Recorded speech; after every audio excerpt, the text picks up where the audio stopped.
Well, thank you so much for attending today's talk on Kickstarting DH at USD, the Seed and Nourish Award recipients. I'm Amanda McCula. I am Associate Professor and Digital Initiatives Librarian with Copley Library, and I'm also serving as the Digital Humanities Element Chair for the Humanities Center. And so I'm going to moderate our showcase today. We're going to hear a little bit about the award, and we're going to hear from some of the award recipients. And finally, we'll wrap up with a Q&A.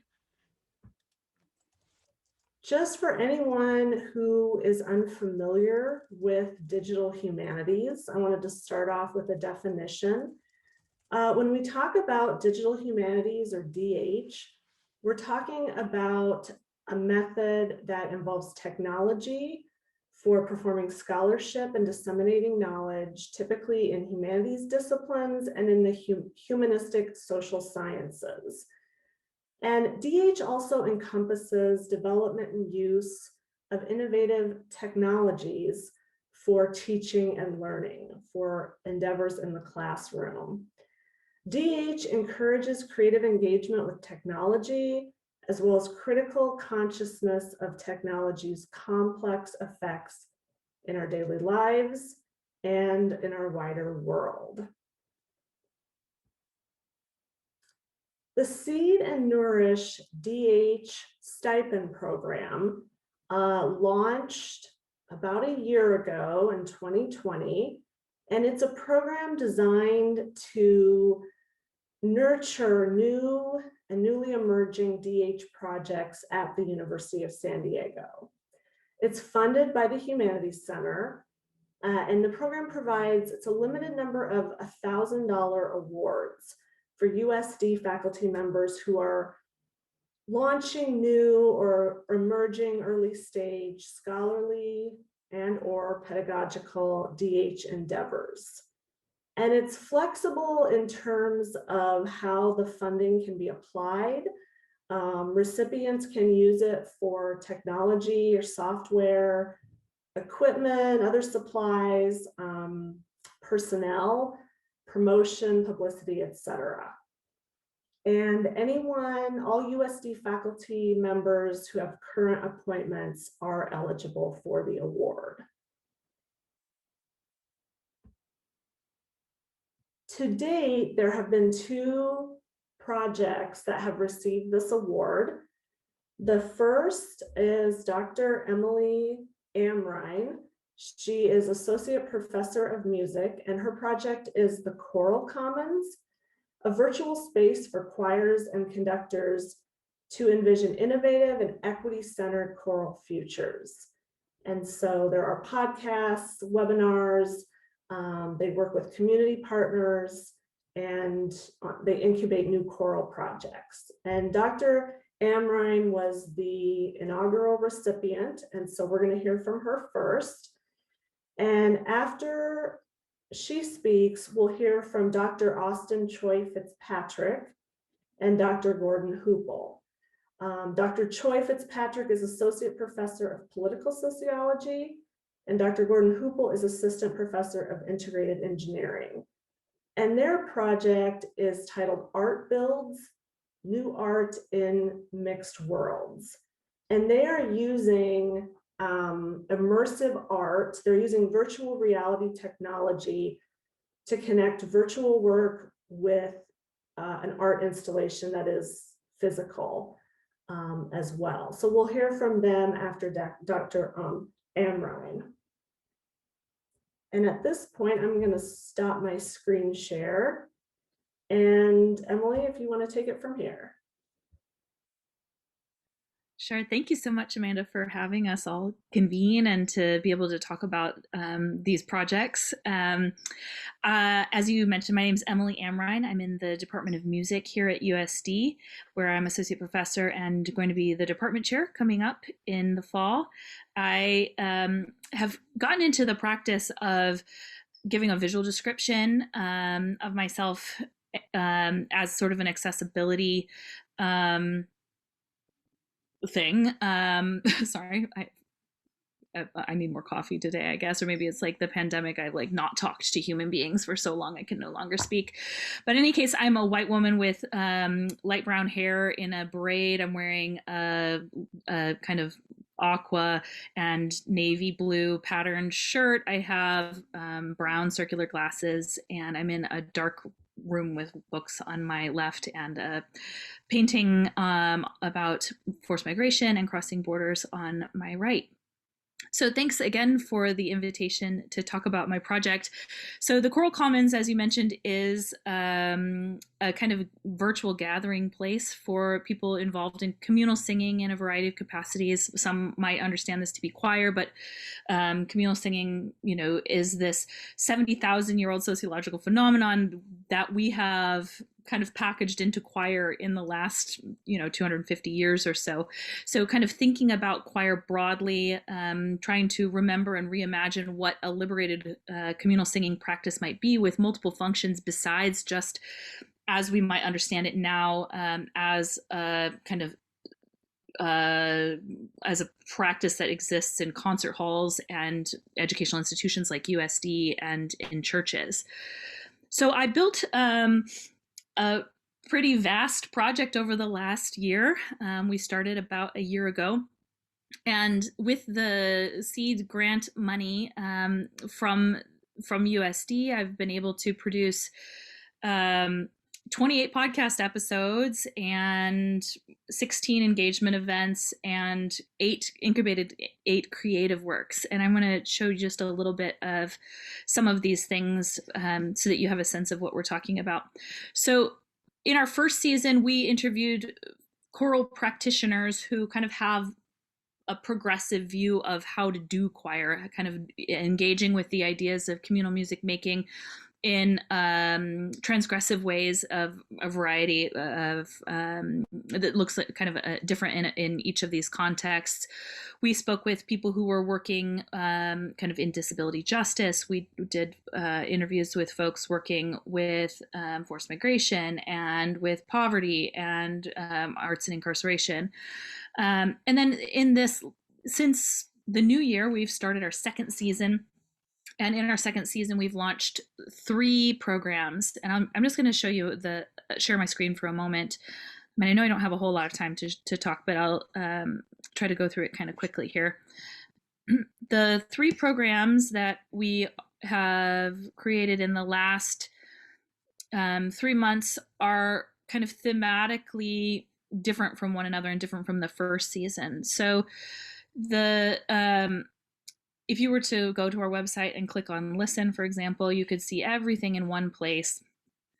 And I'm really excited about what we're doing recently. The Surge podcast is kind of all about cultural strategy and cultural organizing and activism. And so it's kind of looking at things on a system level, how the arts and culture can be harnessed across movements for social justice.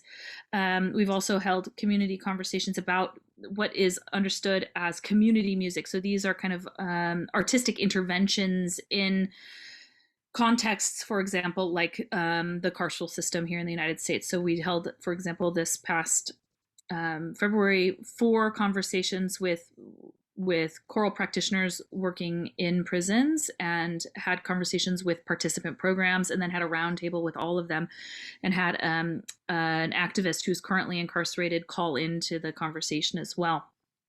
And then lastly, we've had a series devoted to gender diversity and the wisdom of gender diversity. And so I have 2 colleagues who have been, exploring gender identity, gender expression, how these intersect with kind of the phenomenon of communal singing. And so that's a little bit about the podcasts. I think, Amanda, maybe you could give me just a time update. Like how many more minutes do I have? Like 5? Or not? I'm trying to unmute myself. Hold on a second. Yeah, 5. That's good. Thank you. I think just in the last 5 minutes or we can kind of buzz through some of this, I just wanted to share some of the creative projects that we've incubated, because I think this is one of the more interesting things about the platform. So we have community partners who have produced new artworks in kind of this period of social distancing that really are embedded with some of the values of the project. So these are often improvisational, collaborative projects. And I wanted to share one of the ones that I curated. This is a project called Scaling Walls, Building Bridges, and it uses a text from Gloria Ansaldúa. Traveler, there are no bridges, one builds them as one walks. And this was in response to a conversation about borders. And I collaborated with some colleagues who I work with both in Mexico and the United States, and we constructed this kind of sound sculpture. We used some audio files from a sound artist, Glenn Wyant, who went to the border and attached microphones to the wall itself and pulled a cello bow across the wall. So you can hear this kind of otherworldly sound of the wall itself present in this piece. It also features dance, and so I think it's kind of interesting, kind of from like an artistic interdisciplinary perspective. And I'll just play a little bit of this so that you can hear it. Let me just double check that I have the audio shared the right way. Sorry.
hace puentes. Caminante no hay puentes. Se hace puentes. Se hace Caminante, no hay puentes. puentes. Se hace puentes. Caminante no hay puentes. Se hace puentes al andar. One builds step as one walks.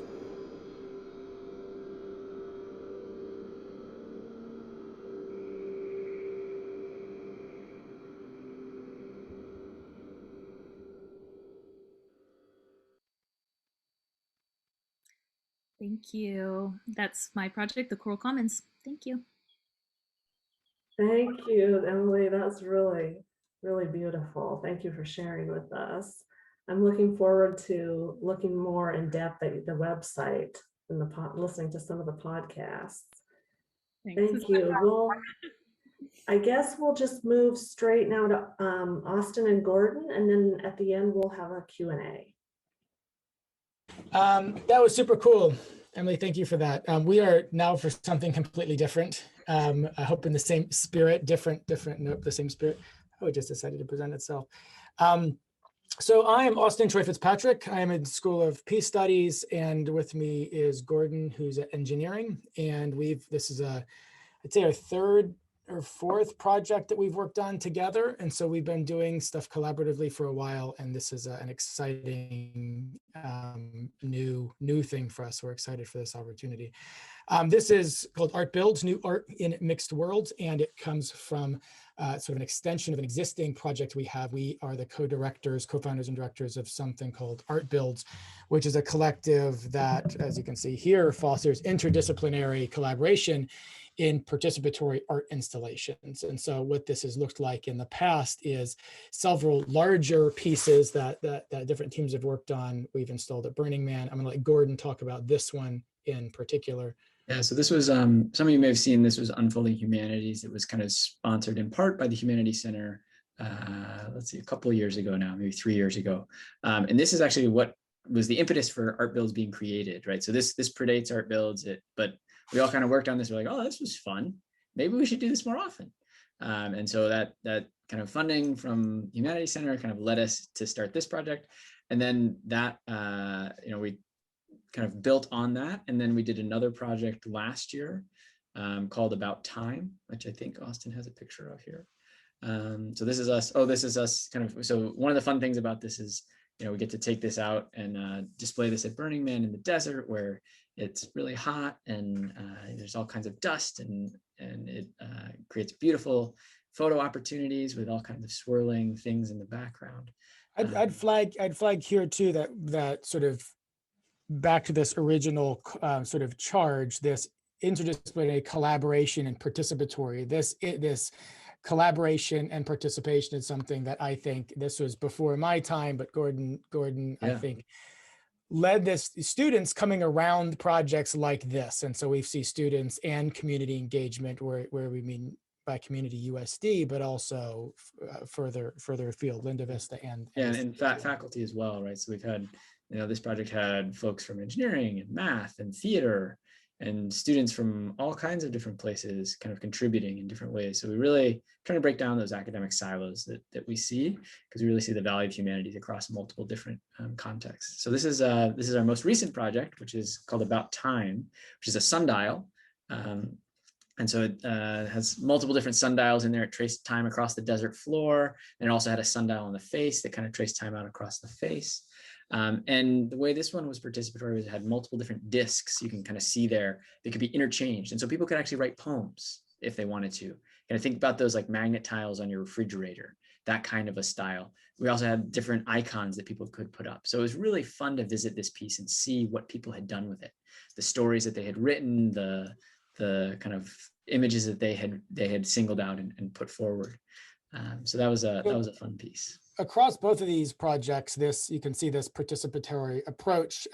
One more thing I'd flag here, and I don't have a slide for it, I guess, is that these discs that are swappable, we built with community input and with the community in the collab space that actually drew folks in who couldn't go to see the piece being installed, but could actually send, send art of their own designing and our co-production with us as we installed it. The thing about this piece of art is, just like the Unfolding Humanity, was participatory across multiple communities, but in this case, we burned it. We were at Burning Man, and we actually had a piece of art that we burned. And so as a result, we did not have to carry this very large and heavy structure back home with us, but neither can we show it to anyone. And so one of the kind of features and bugs simultaneously of this project is that it went away. And that got us thinking about how is it that we can actually invite people into artistic spaces, across time and space. This becomes increasingly sort of a relevant question during a pandemic and during a shutdown. So it's got us thinking about VR, and it got us thinking about not just as this is cool tech, which we think it is. We're sort of geeky in this regard, but also asking what can it do actually for these kinds of projects and inviting participation in these kind of projects. And so just one quick thing about VR before I hand it over to Gordon is that this is what a headset looks like sort of on your screen. I've got one right here. It's sort of just the little thing you put on your head. But what happens when you pop it on is you're in a sort of immersive environment that has a dashboard and a keyboard, and you can sort of use your gestures or use a keyboard to sort of find your way through a system that has games and conversation points, etc. So the question for us is, how could we actually use this, considering some of the experiences we had, and moving forward into some of the things we're hoping to build in the future? First, evidence, sort of exhibit A, and I'm handing it back to Gordon here, is where do we see this from? We just built this at Burning Man and it's now gone, but it actually still lives on software. So Gordon, you want to talk for a minute about what that's looked like? Yeah, so we always kind of build these computer models of what we're going to build before we build it. But Austin kind of talked to me. He's like, we should check out this VR thing. I was like, no, no. He's like, we should really check it out. I was like, okay, fine. So I put it on and I was like, oh my God, this is going to change everything. And so I realized we could take these computer models that we had and we could turn them into something that was much more close to the real thing. So we could actually kind of make, I think, do you have the next picture, Austin? Yeah, so this is a computer model that you can walk around in VR and you can move around, and it is as if you were physically there. So it doesn't come through on the computer screen, but I spent, I don't know, a week and a half working on this, trying to get it all right. And Austin, my motivation was, Austin's going to lose his mind when he walks into this thing. And he literally did. I mean, he put his headset on, he walked, he goes, oh my God, I'm back at Burning Man. This is the corner I spent 2 hours in, just tying up those stupid cables. And it was this like transformative experience that kind of brought him back to the time and place where he was when it happened. And so we kind of had this as a proof of concept, and we said, well, this was a kind of a post facto, right? We did it after we burned the thing down. But what if this becomes a collaborative tool? Oh, here's a shot inside. This is the corner that Austin spent many hours in. And so we said, what if we could build this as a part of our prototyping tools, as a part of what we do before we build something in physical space? Or perhaps maybe we just build things in virtual space for people to experience, right? And so this is now, we've got a commission from the city to do a large installation. I've got a slide for you. Let me I'll happen real quickly. So one of the things that Gordon just emphasized, and what made it impactful for me, is that I'd actually been in this installation. And so one of the things that was kind of cool, you slide on a VR headset and you're instantly some other place. What Gordon and I are playing with here, we're not a technology, like I started out with this art builds thing. What do? We bring people together in order to build public art.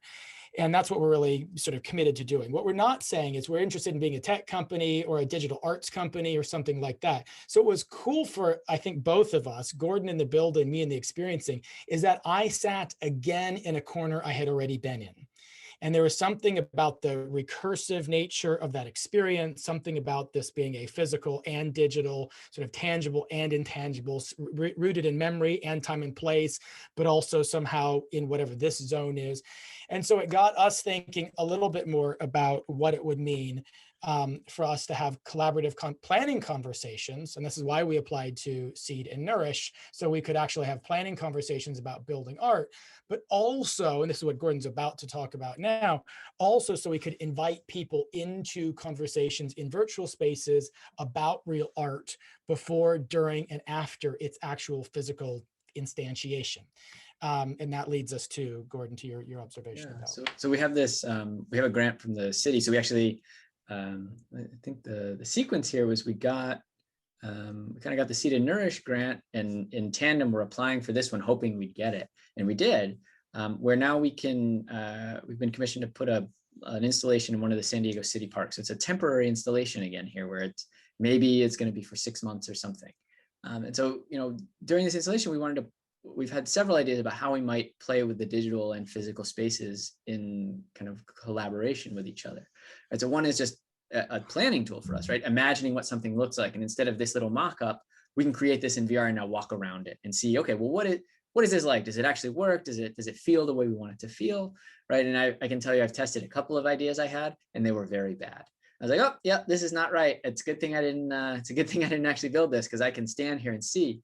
Right. Another one, I kind of envisioned something. I was like, oh, maybe 30 feet tall is the right height. I put the headset on. I was like, no, that is very much too tall. That is absolutely wrong, and I should not do that big. So it's given me a way to kind of experience my art before I build it, which is fun. But then on the flip side, I think one of the things we're excited about is creating experiences for people to view art the way that we do as creators before it's built, or maybe it's never built. Right.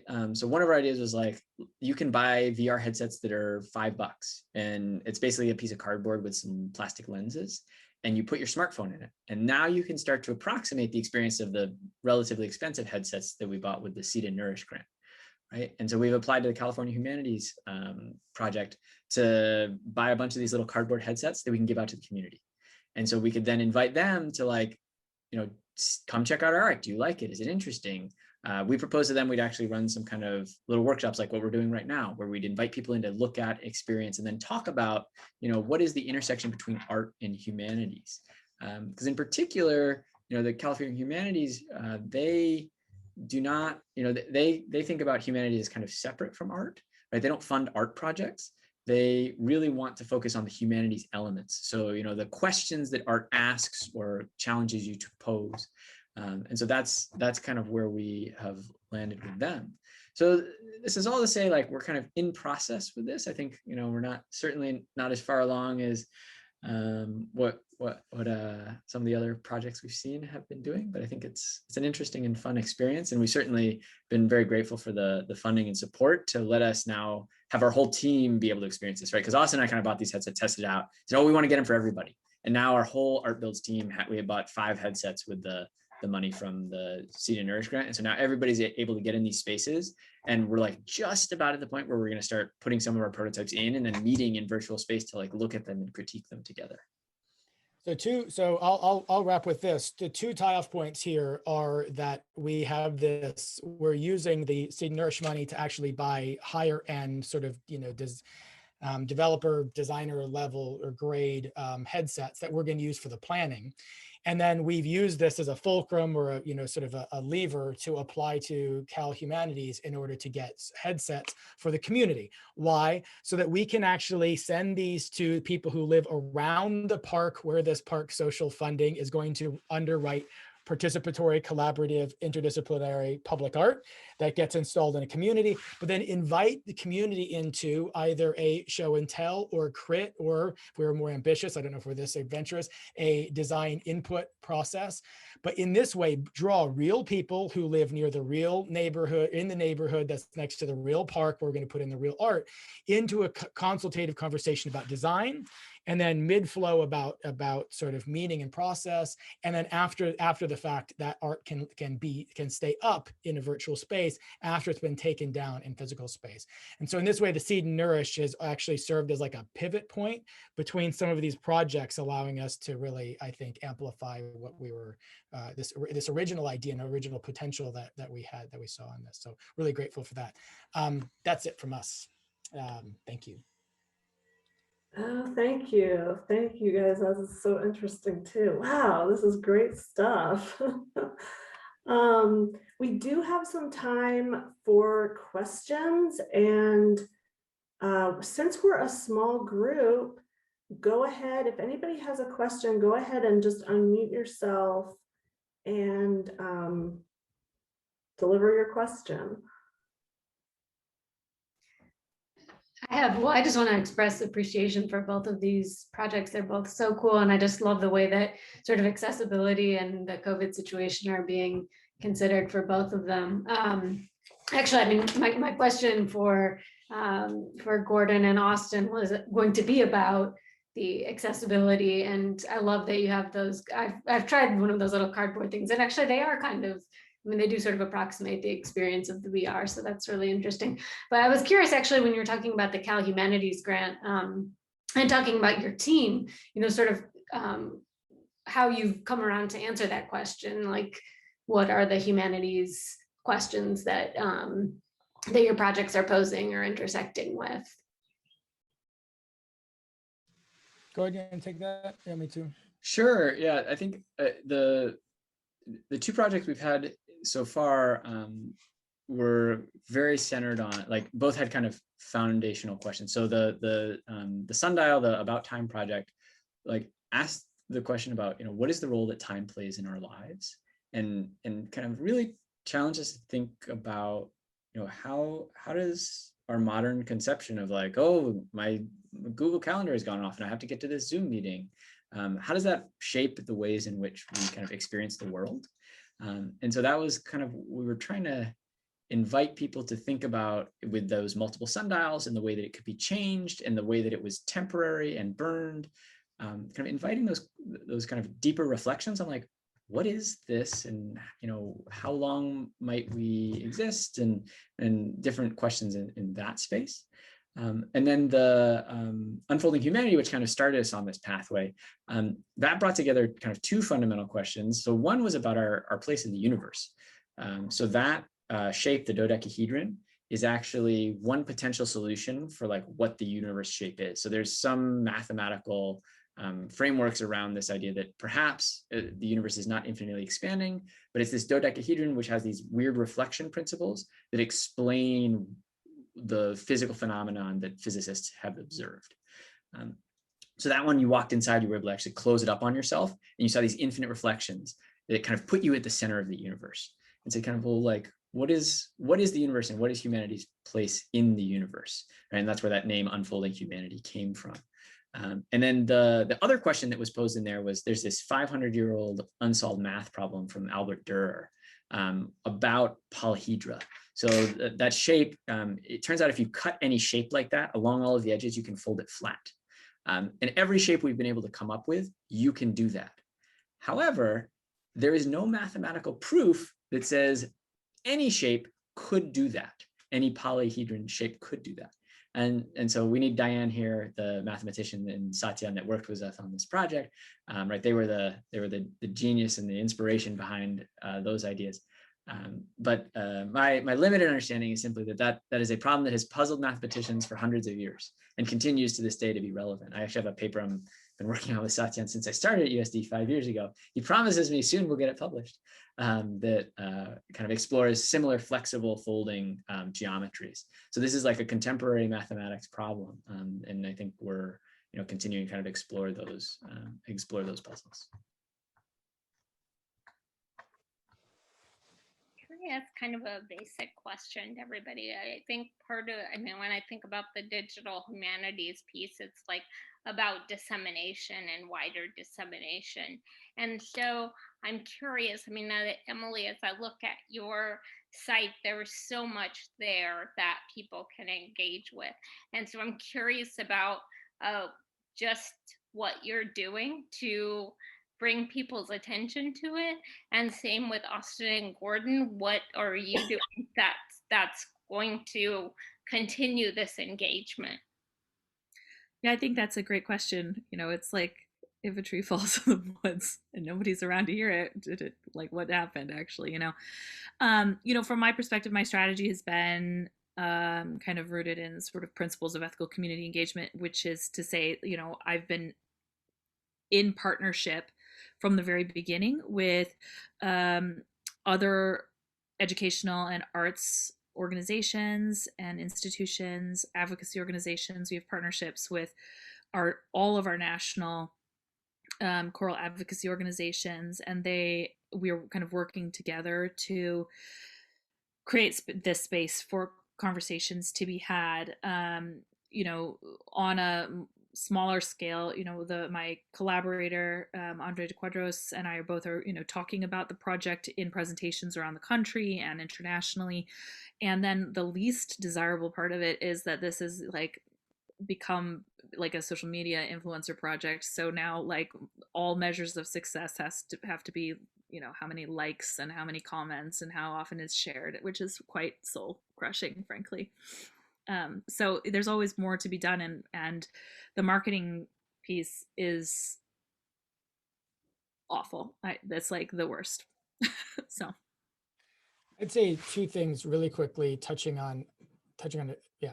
So the first, Suzanne, to your question, is trying to figure out who your tribe is.